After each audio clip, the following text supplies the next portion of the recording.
Week 2 of the NFL season is officially in the books, and boy, did we have some excellent games. So in today's video, I want to give you guys my biggest reactions and takeaways of Week 2 of the NFL season. Subscribe and like the video if you do go on to enjoy. Let's hop into it.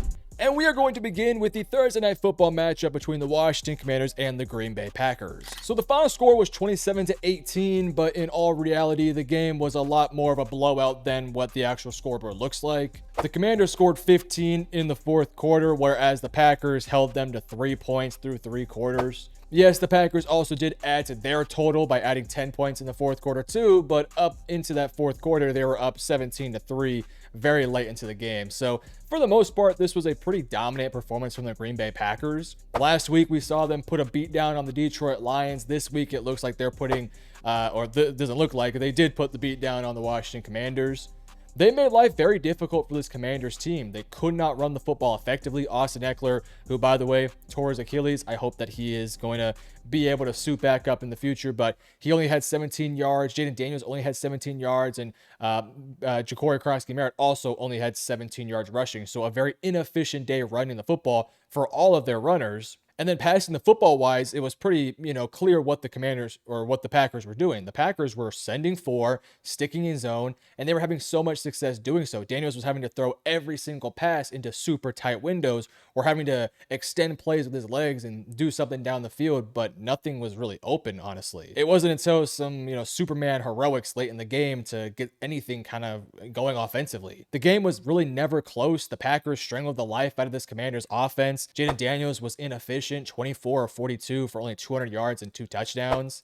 They were 5 for 16 on third down. They gave up 4 sacks, 5 penalties. The only thing that honestly held back this Packers team from not blowing them out even more, they had 10 penalties on their end, and they had 400 total yards, 269 passing yards, basically almost tripled their rushing yards with 135 compared to 51.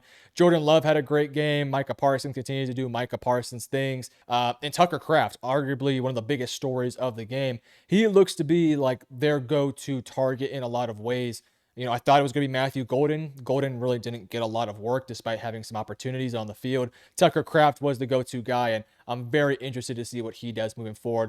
All in all, this Packers team looks very legitimate, and I just think right now they're one of the top contenders in the entire NFL. If you're a Packers fan, I already made a full dedicated Packers video, so check that out in the channel. I'll have it pinned up at the very end. Moving over to our first Sunday game, this one between the Dallas Cowboys and the New York Giants. So this game would go over to overtime. It was a 40-37 game, and man, this was arguably the best game of the entire week. Last week, we had a great week 1 game between the Buffalo Bills and the Baltimore Ravens. This week, this game right here might have been that kind of game. An overtime game where, it felt like New York had the momentum early, but they could not convert when they got to the red zone. They were forced to kick some field goals.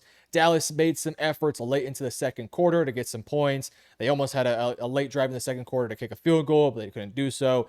Giants kept it, afloat for most of the game. Dallas scored in the third quarter. They got some momentum, and then chaos kind of broke out in the fourth quarter. Let's start with one major thing here. The Dallas Cowboys could not for the life of them stop Malik Neighbors or Wan'Dale Robinson. Those guys were just having a field day down the field, and that's very concerning for this team. This Cowboys team, they clearly have a great offense versus a really solid Giants defense. They had 478 total yards, 343 passing, 135 rushing, which, by the way, we'll talk about the ground game here in just a minute. But it's nice to see Dallas have a bit of a ground game. Dallas was efficient. The penalties were through the roof. 14 for New York. 4 of them on one drive to James Hudson. Crazy. 12 on Dallas. Maybe I thought there was a little bit too much whistles on the field. I just like letting guys play.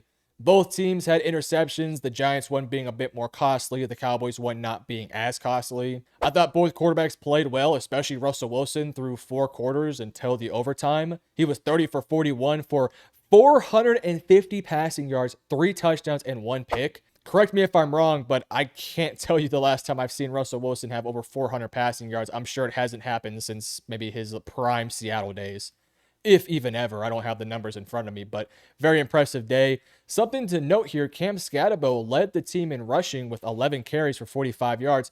Not Tyrone Tracy, he only had 5 carries. Not Devin Singletary, only 1 carry. Malik Neighbors had a big game. Wando Robinson had a big game. Darius Slayton had 2 catches as well.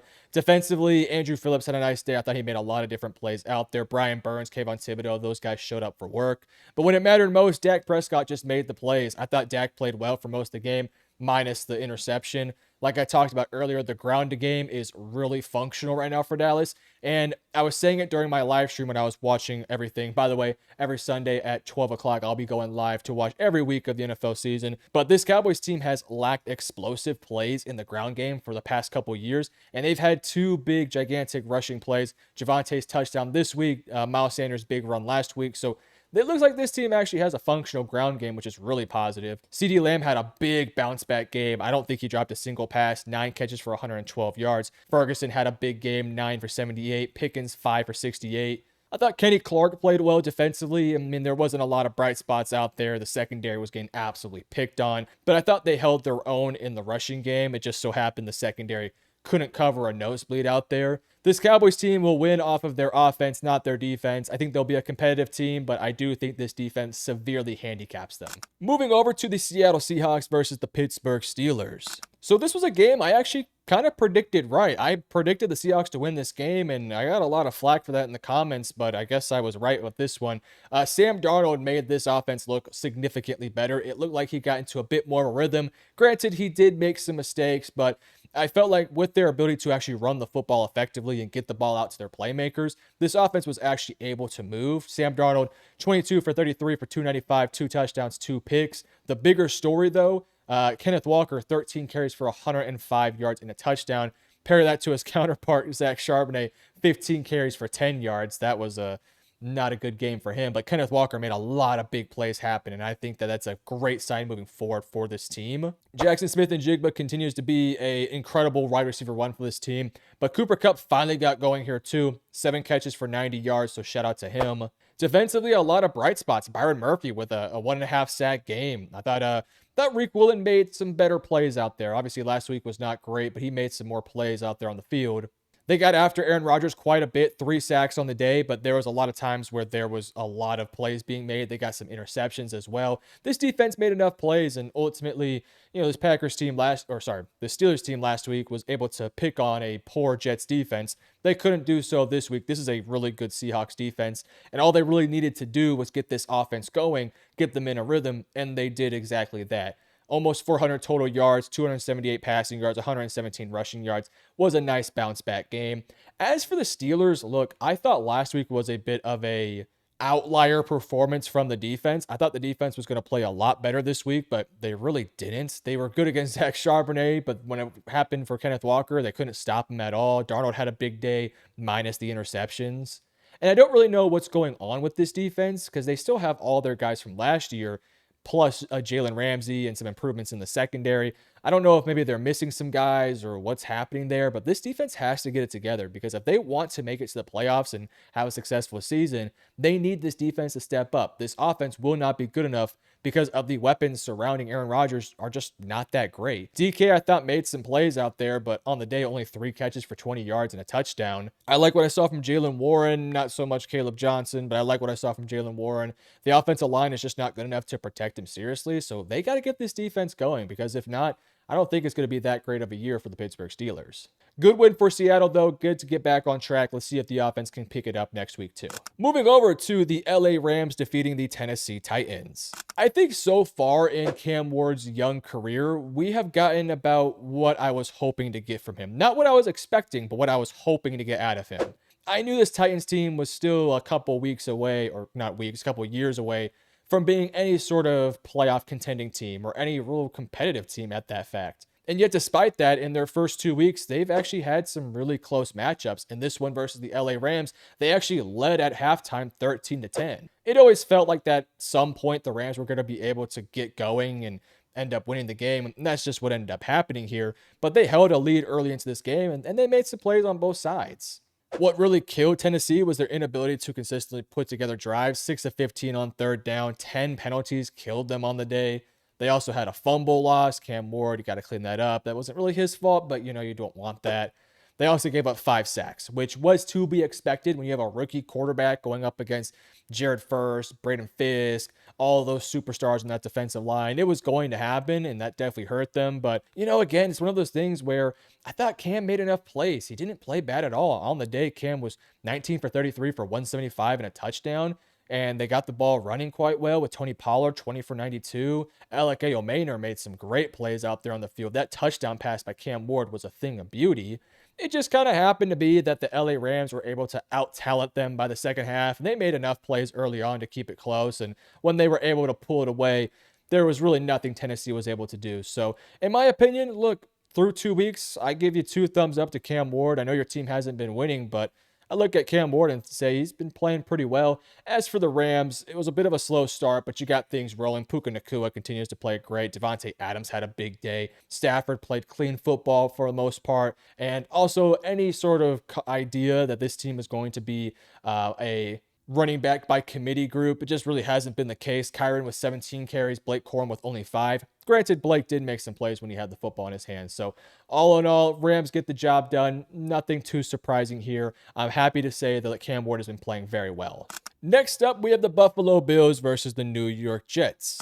The Buffalo Bills obviously won this game, and in some ways, they basically dominated from start to finish. I'm going to focus a bit more on the Jets here because I did think the Bills were going to win, but when I did my prediction, I had the score being a lot close. In week 1, this Jets team went after the Pittsburgh Steelers. They almost beat the Pittsburgh Steelers, and either one of 2 things is true here. Either the Jets overperformed greatly, or the Pittsburgh Steelers just aren't good. Now, I'm going to assume it's that the Jets overperformed in week 1 because I think that Steelers team has talent, but Justin Fields looked like 2 polar opposites in these 2 weeks. Week 1, he looked like a functional, decent quarterback.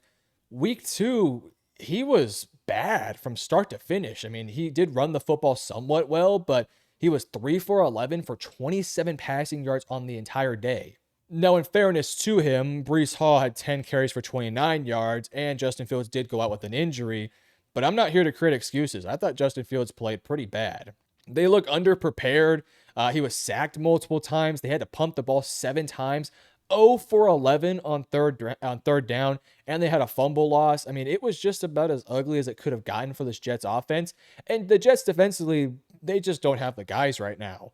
Josh Allen, who, by the way, did go out with an injury and then came right back in. I don't think it's anything too severe, but I believe it's like a nose injury of some sort, maybe a fracture or a broken nose. We'll keep an eye out on that one, but he did finish the game for the most part. Josh Allen only threw for 148 yards. He was 14 of 25, so not really the greatest of passing days. What killed them was James Cook, 21 carries for 132 yards and 2 touchdowns. Josh Allen adding 6 carries to 59 yards. They just couldn't stop the run. And when they did decide to pass the ball, they were able to create some big plays with Josh Palmer. Kincaid had some nice downs. Elijah Moore had a 30-yard play out there. So it's just one of those things where the Jets just don't have the guys, and you put that together with a quarterback performance that is one to bury and never talk about again. Yeah, you are going to lose. This game was never really close. The Bills dominated from start to finish. I'm very, very disappointed in the New York Jets because in week 1, I was saying, hey, now keep an eye on this Jets team. After this week, I mean, the volatility from really good to really bad is just a little bit alarming. So we'll keep an eye on this Jets team. We'll also keep an eye on that Josh Allen injury, but yeah, big win here for the Bills. This was also, in my opinion, a trap game for this Bills team. Super high last week over the Ravens, getting that comeback win. They easily could have had a letdown here in week 2. They did not do so. This is a Bills team that is locked in. So let's see if they can keep it up. Next up, I have the New England Patriots beating the Miami Dolphins. All right, guys, let's go ahead and start working on the graveyard for the Miami Dolphins. There's going to be some changes really soon. I don't want to be dramatic. They had a bounce-back game this week. I thought Tua played a lot better. Tyreek Hill got going a little bit too. The defense played slightly better, but you lost. And yet again, this Patriots team should not have beat you. This is a Dolphins team that is more talented. They have more upper echelon talent, and the Patriots won. Now, I will give the Dolphins credit. They started the game off down 12-0, and it could have gotten really, really ugly. They did bounce back in that second quarter with 14 points, but it always felt like the Patriots sort of had the upper hand. Some special teams shenanigans went on with back-to-back touchdowns, which was very fun. Ultimately, the Patriots were able to pull this one out. I think Drake May played a very clean game today, 19 of 23 for 230 and 2 touchdowns. There was no turnovers for the Patriots. Penalties continue to be a problem, though. 12 of 75. Pass protection, again, big problem here for the Patriots. Had 3 sacks on the day. By the way, the Miami Dolphins, Tua got sacked 5 times, which is not very good. I thought this was 2 teams that are still really trying to figure things out. But in terms of the Dolphins side of things, that's concerning because this is a veteran team that brought back most of their guys from last year with some new faces here and there. But this is not a team that should be figuring things out. This Patriots team, they're figuring things out. They scored 33 points. This is a great step for this Patriots team. This Dolphins team, though, they should not be figuring things out. They should be going at full go here, and right now they're not. So Patriots, this is an excellent sign of growth from your young quarterback, from your young team. A lot more work to do. It was not pretty. It was not perfect, but you scored 33 points. I think this team has a better future ahead of them right now. I think there's a lot more to unlock and get better at. So this was a nice stepping stone game, especially for your head coach and your young quarterback and that duo. As for the Dolphins, I mean, it was a better game than week 1, but you still lost. You're 0-2, and for all intents and purposes, it feels like the season's already done after just 2 weeks, barring some sort of miracle comeback of some sorts. Moving over to the Jacksonville Jaguars, losing to the Cincinnati Bengals. Now let's start off with the really, really terrible news for my fantasy team as well as for the Cincinnati Bengals. Joe Burrow, he missed a lot of time in this game. I don't know exactly when he got out, but it was early into this game. I think somewhere after the second half started, or maybe right before the second half. I can't quite remember. But Burrow did go down. I believe it's some sort of foot injury, and I can't remember the exact thing he's going through, but I do know he's going to be missing a couple weeks, which is a big, big deal for this Bengals team. Fortunately, though, for the Bengals, they did get the win. Now, on the flip side, if we look forward to this Bengals schedule, their next 5 weeks are going to be pretty damn crucial for their season, and I don't think Joe Burrow is going to be out there, which is a huge problem. Next week, it's the Vikings. Then it's the Broncos. Then it's the Lions. Then it's the Packers. And then it's the Steelers. If Burrow's out for the next 3 to 5 weeks, he's going to be out for all those games. And I love Jake Browning, but he's not going to win these games. Maybe the Steelers if they suck, but that's a tough one. In all reality, Burrow might be returning against the Jets on October 26th if this injury is that legit, or if he's able to return at all. So I worry about this Bengals team, and this game, a win for them was just that much more important because let's say by the time Burrow comes back, let's say he does come back for that Jets game. I don't know if he will, or maybe earlier or before or after, I don't know, but let's say he does come back after that Jets game. I mean, if you lose this game, you're 1-1 with a 5-game stretch of 5 games you're going to be heavy underdogs in, and you win this one, there is a chance you go into that Jets game 2-5. But maybe you're 4-3 or 3-4. Let's see if Jake Browning can get you a win here and there. I thought Jake Browning did some nice things, but he also had 3 interceptions too to a not so great Jacksonville defense. Joe Burrow, I thought, was playing really good when he was healthy. They finally got Jamar Chase going after a quiet week last week. Chase with 14 catches for 165 yards and a touchdown. They gave the ball a lot to Chase Brown, 16 carries, also 2 catches. He didn't really do a ton with it, but at least they're trying to be consistent with the ground game. Look, this is a huge win for the Bengals. Like, simply put, a huge game. A lot of turnovers in this game, but ultimately when it mattered most, you made the plays. Whereas this Jaguars team, what a huge, massive missed opportunity. Last week you took care of Carolina. This week you had the Bengals where they didn't play great last week. And then you also have Joe Burrow, the best player on that team, maybe besides Jamar Chase. It's one of those two. But the quarterback leaving the game early, and you have Jake Browning who throws 3 interceptions after coming in, and yet you still find a way to lose the game. I thought Trevor Lawrence had some spotty play, 2 picks on the day, but when he was going, it was quite nice. They still haven't really fully unlocked Brian Thomas Jr. yet, and it's bizarre. A lot of Thomas Jr.'s or BTJ's production last year was after Lawrence got out. And so far this year, BTJ and Lawrence just don't look like they have much of a connection. I mean, BTJ did have a better game than last week, but only 4 catches for 49 yards. You look at, for example, Malik Neighbors, who had an incredible game out there with I think 8 or 9 catches and played incredible. You haven't gotten that from BTJ so far from Trevor Lawrence. It does not look like Brian is that go-to guy. And neither did Travis Hunter. Travis only had 3 catches on the day. He did play a lot more defense, which is something to note here. But yeah, I just feel like for Trevor, it would be probably smart to really come to terms with BTJ and form that connection to really prioritize giving him the football. Brian Thomas should be your leading receiver almost every week. It should not be Parker Washington or Diami Brown. It should be Brian Thomas Jr. He's your best receiver. Now, on the defensive side of things, look, you're going up against Jake Browning. I mean, you got some turnovers, but this offense has to turn those turnovers into points, and they clearly didn't get enough out of them. Only 27 points on the day, but you had a lot of possessions, a lot of opportunities. You had an opportunity late in the game, but you couldn't do anything with it. It's a big loss. Now, I don't think Jacksonville is going to, win the division or was really ever a competition to win the division. But, I mean, if you wanted to make some plays, this was the week to get your second win and, build on with this and keep going. But you lose this game and it's only going to get harder. You're going to go up against much better quarterbacks than Jake Browning, and you still lost the game. So huge missed opportunity for the Jaguars. As for the Bengals, a key win here, especially considering your quarterback's going to miss some time. We'll see how long he's actually going to miss. Hopefully it's not that long. Moving over to the San Francisco 49ers, led by Mac Jones, going up against the New Orleans Saints. This game got quite spicy beforehand, especially for all the online bettors and predictors. I actually predicted the Saints to win this game because of Mac Jones being the starting quarterback.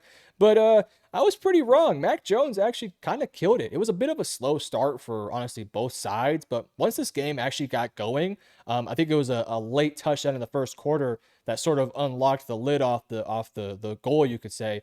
And both these offenses got going and actually started to make a lot of plays. When you actually look at the numbers and you take the name away, these are some good numbers. Mac Jones, 26 for 39 for 279 yards and 3 touchdowns. If you take that name off and put, I don't know, Kyler Murray, you're saying, oh, Kyler had a good game, but it's Mac Jones. It's like, whoa, okay, that's interesting. And same for Spencer Rattler, 25 of 34 for 207 and 3 touchdowns. I mean, both these quarterbacks actually played quite well. This was a fairly efficient day for both sides, especially the Niners, 8 of 15 on third down. Saints 4 for 11, but I think they made enough plays out there on the field. Only 4 punts for both sides, not a ton of penalties. Both teams had a fumble lost. Pretty even game on both sides, but it just came down to the fact that late into this game, when the Saints have an opportunity to go down and score and win the game, they just couldn't execute. They had multiple attempts.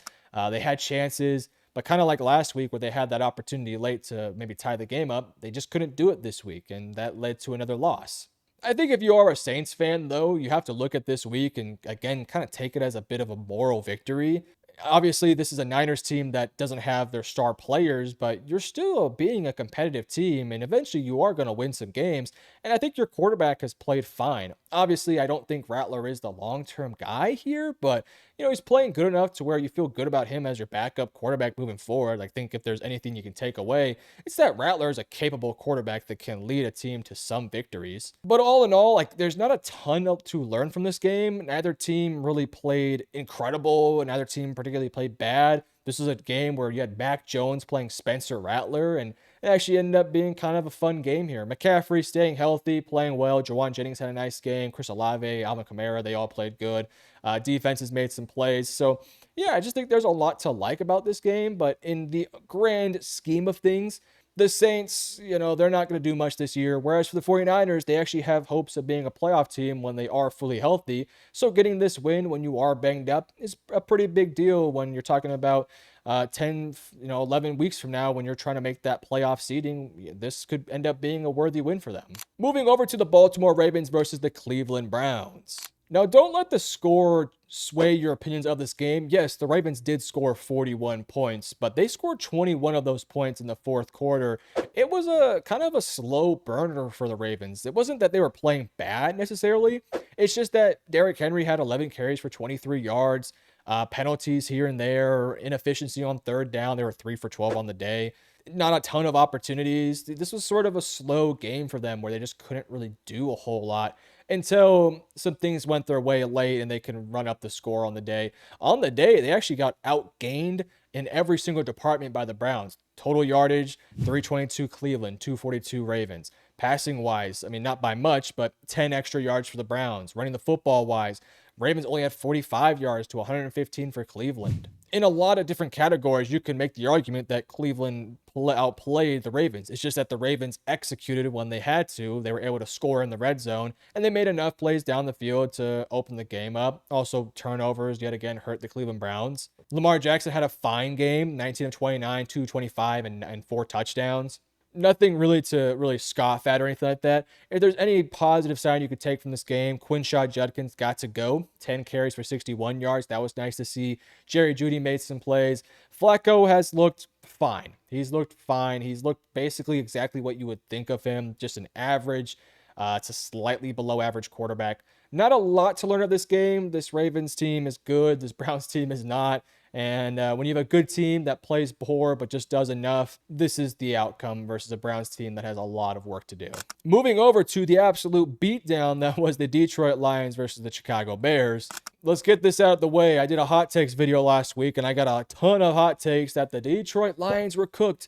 Dan Campbell is a coordinator merchant. They just scored 52 points. So let's all relax. Yes, it was against a bad Bears team, but I mean, look, coming into the season, we thought this Bears team was going to be good, and they got slapped in this game. 52 points to 21 points. And man, let's keep it honest with each other. This Bears defense that was so good under Matt Eberflus, it sucks. It is not a good defense. This week, they got destroyed out there. 511 total yards, 334 passing, 177 rushing. I mean, they got beat down. 52 points is embarrassingly bad. I can't even really put too much on Caleb Williams, although we will talk about Caleb Williams. But when your defense gives up 52 points, you're going to lose 10 times out of 10. Now, let's talk about Caleb Williams here. That interception sort of started the flood. That was a bad interception that, in my opinion, kind of costed the team any sort of momentum they might have had. I believe when the interception happened, the score was 14-7. Then you have the bad pick. Next thing you know, the Lions go down, they score, and it's just an avalanche after that. Not a whole lot of positive here for the Bears. If there's any positive to take away from this game, Rome Odunze, 7 catches for 128 yards and 2 touchdowns. He's looked like a much better player from last year. Swift also made a couple nice carries here and there, but your defense gives up 52, and that's a unit that you had a little bit of some faith in. And for Ben Johnson, this is an embarrassing performance from this team and from the coaching staff. Getting 52-pieced by your ex-team in your in-division rival, that's not a good look. I mean, this was a bad game for the Chicago Bears. Huge victory for the Detroit Lions. Look, the Detroit Lions, they got smacked last week by the Packers. I mean, it was an ugly look for this team, and they had something to prove. In this game, they went out there and proved it. I mean, they decimated this team. Now, yes, they ran up the score late into the game. Did they have to score those last 3 touchdowns? Probably not. But again, it's about optics. Coming into this game, week 1 was so bad that you had people saying this Lions team was cooked. They couldn't do nothing. Well, now what do we think about the Lions? I think the Lions are really good. So, Lions get the victory. Amon-Ra, big game. Jamison Williams had a huge play downfield. Jameer, big game. David, big game. Aiden Hutchinson, Brian Branch, Jack Campbell, they all made some plays. So, shout out to this Lions team. Nice response game here. For the Chicago Bears, you're 0-2. You had a terrible loss in week 1 where you should have won the game, but you let JJ go crazy. Then you get 52-pieced. Let's see how this Bears team responds, because that's going to tell you a lot about Ben Johnson and the future of this team. Moving over to our 3 o'clock games, we are going to start off with the Denver Broncos and the Indianapolis Colts.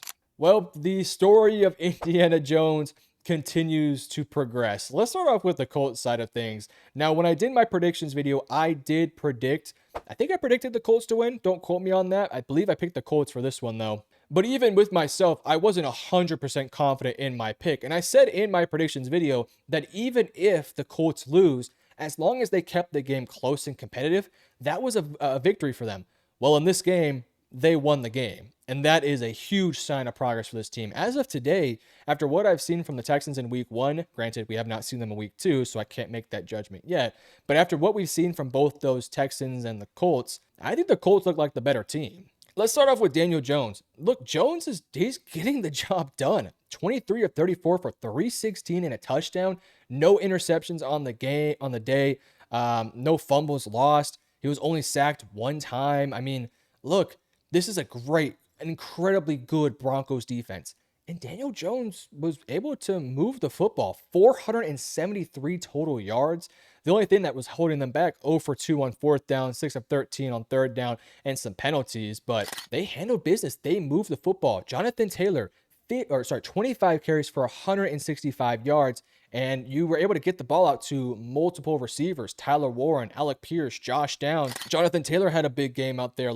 You were getting the ball out to multiple guys. And look, my Anthony Richardson case is looking worse and worse every single week. Daniel Jones is playing great, and there's nothing you can say about that. This was a huge test for this team, and they passed it with flying colors. Colts fans, I think this is a great start to your season. Cameron Bynum made a nice pick out there too. Funny as hell celebration, by the way. Now, for the Broncos side of things, it's not that big of a deal. Look, you lost a game versus a really good team. There's things you can take away. There's certain things you have to clean up. I like seeing Troy Franklin get a lot of work. I thought Bo Nix played better this week than what he did last week, but he still made some mistakes. J.K. Dobbins is clearly the guy. I want to see more R.J. Harvey moving forward. Look, you lost on a field goal when he missed the first one. You had a crazy penalty. Then he gets a second attempt. You lose because of that. It's not the end of the world. You're going to be fine. This Broncos defense will continue to play better once they get guys like Jahdae Barron more reps and they start to play better football with some of their young guys. Just give it time for this Broncos team. They'll be fine. It's just a bit of a slow start for them. This was a game that I thought could have went either way, and the Colts were able to pull it off with a crazy field goal. So shout out to the Colts. Moving over to the Carolina Panthers versus the Arizona Cardinals. Now, to start this game off, it went about as ugly as it physically could for Bryce Young. To start off the game, you have a strip sack for a touchdown. Then you throw an interception, I think, the very next drive. It was a rough start. But credit to this Panthers team. After a bad first half where they scored a total of 3 points, they did respond well in the second half. They scored 19 points in the second half, and they had a chance late in the game to go down and win the game. Unfortunately, even though there was like 50,000 penalties, they could not get the job done, and they lost the game. So this is a weird one for Panthers fans because, yes, the first half was about as ugly as they could have gotten. But then in the second half, you did see some life from this team. I thought Ted McMillan had a great game, 6 for 100. Jatavion Sanders, 7 for 54. Chuba Hubbard, only 10 carries for 38 yards. I want to see more from him. And Bryce has to clean up those early turnovers. There's positives to take away. Also, Hunter Renfrow, 7 catches for 48 yards. It looks like the Xavier Legette experience might be over with, and I think that might be for the better. If I'm the Panthers, I want to put out my best players on the field. And right now, I believe my best weapons on the outside are Ted McMillan, Hunter Renfrow, probably Tommy Tremble, Jatavion Sanders, some combination of that. But right now, Xavier Legette's just not that guy right now. They got to play better. I thought the defense made enough plays. They held their own. They weren't spectacular, but they got after the quarterback a little bit. They forced 12 penalties, maybe not all on the defense, but 12 penalties for Arizona definitely helped them in this game. They got an interception. They made some plays. I also believe they had that the onside kick play too. So Carolina made enough plays to keep it competitive, but ultimately they lost the game. I think the biggest thing, if you're a Panthers fan, you want to see improved upon. Bryce Young can't throw it 55 times. He can't have 2 turnovers, especially in the first half. The momentum was just completely taken away from this team. And if they play like how they did in the second half for the entire game, they might have won the game. But unfortunately, that was not the case. The Panthers did lose this game. As for the Cardinals, this game kind of felt fairly similar to that Saints game last week, where the Cardinals just kind of played with their food for a lot of the game, and it almost ended up biting them in the ass, but they were able to scathe out with a quick victory. They played very well in the first half, making a number of plays, but it just wasn't enough. Marvin Harrison Jr. wasn't really a huge part of this game. Only 2 catches. I want to see more from him. I like seeing Trey McBride lead the team in catches, but I want more from Marv. I want more from Michael Wilson and Greg Dortch. I need more from my receivers. That's just my big issue right now. And really the thing that kept Carolina in the game was some mistakes this Cardinals team made. They had the interception. They had the 12 penalties. They were 3 for 9 on third down. And of course the onside kick. Arizona can play better than this. They're a better team than what they've shown. They defensively have some guys that can absolutely go, but they just have to play better. This is a Cardinals team that has talent. If they play like this versus a good team, they're going to lose. Hopefully they build off of this one. And lastly, let's talk about the Philadelphia Eagles versus the Kansas City Chiefs. Now, real quick, we do have 3 more games in week 2, our Sunday night football game and our 2 Monday night football games. Those are all upcoming. We'll talk about those throughout the week. So to anyone who wants to hear about those, just stay tuned. I'll probably talk about them in a future video. When it comes to the Super Bowl rematch, the Philadelphia Eagles get the victory 20-17, and I think there's a lot of things to take away from this game. For starters, neither one of these teams are really right now playing up to a Super Bowl status on either side of the football. For Kansas City, they just don't have the guys on the offensive end to support a serious offense. I mean, this offense only scored 17 points, but it felt like they had to work for everything. 4 for 12 on third down. They had the interception, 2 for 3 on fourth down. Gave up 2 sacks. There's just no explosive weapons on the outside. Kelsey, he had a nice game, 4 for 61, but he's really a nothing burger right now. Tyquan Thornton, Hollywood Brown, they just don't have the guys in the receiving core. I don't want to count out this Chiefs team yet until we see Rashee Rice and Xavier Worthy both fully back and integrated in this offense, but through 2 weeks, this Chiefs offense just does not look good. The Chiefs defense, though, did have a nice response game in this one. They held an Eagles team to only 20 points and only 216 total yards, 94 passing yards, and only 122 rushing yards. So even though the offense played about as bad as they could, I thought the defense gave them chances to go out there and compete, but it just wasn't enough. I thought Hurts was fine, 15 of 22 for 101 yards. He did have the rushing touchdown, although I'm pretty sure it was a quarterback sneak, but he made some nice plays. Saquon, I thought, had a nice game, 22 for 88 for 1 touchdown. Smitty, 4 catches. AJ Brown, 5 catches, but nothing terribly explosive. There's still more to unlock with this Eagles offense. I need to see more of a vertical passing game. I need to see a little bit more from Jalen Hurts as a passer, because we know how good this team is at using their offensive line to their advantage, running the football effectively, relying on their defense. But what can I get from this passing game? I did not get much this past week. Nor did we really get much in week 1 either. Now, defensively, this was a nice response, but I thought it was kind of inevitable. This Chiefs offense, just simply put, is not very good right now.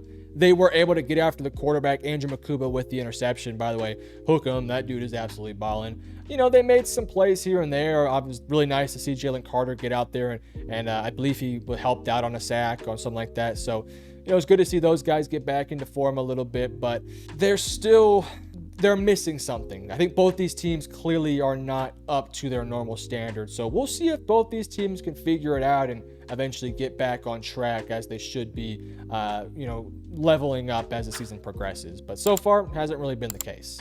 But that is it for week 2. Again, I'll talk about those future games either on my community posts or in one of my future videos. So keep an eye out on that. And if you enjoyed, hit the like and subscribe button. Love you guys. Peace.